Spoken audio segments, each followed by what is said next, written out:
কাজ নেই, পরিযায়ী শ্রমিক হিসেবে সারা দেশে ঘুরে বেড়াচ্ছে, এ রাজ্য সে রাজ্য।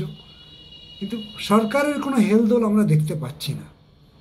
আইন থাকা সত্ত্বেও সরকার সেই আইন কার্যকরী করছে না দেশের খেটে খাওয়া গরিব মানুষের জন্যে। এটা করতে পারে না গভর্নমেন্ট। নির্বাচিত সরকার বলে যা খুশি তা করা যায় না।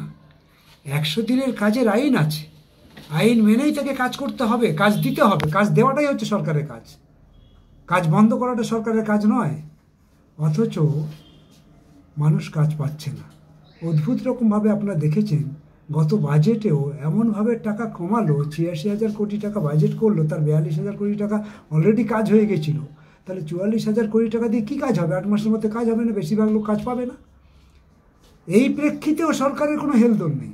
আর আমাদের রাজ্যের সরকারটা তার সেই দুর্নীতি নানান কারণ দেখিয়ে এখানে 3 বছরের বেশি কাজ বন্ধ।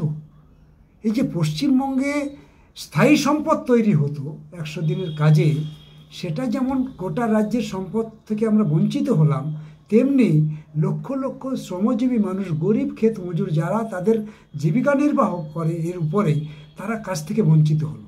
এই পরিবেশ যখন তৈরি হয় তখন স্বাভাবিকভাবে গ্রাম বাংলাতে পরিবেশ সুস্থ থাকে না, লোক চলে যায় ভিন রাজ্যে, পরিযায়ী শ্রমিকের সংখ্যা বেড়ে যায়, শিক্ষা, স্বাস্থ্য সব কিছুর উপরে তার প্রভাব পড়ে।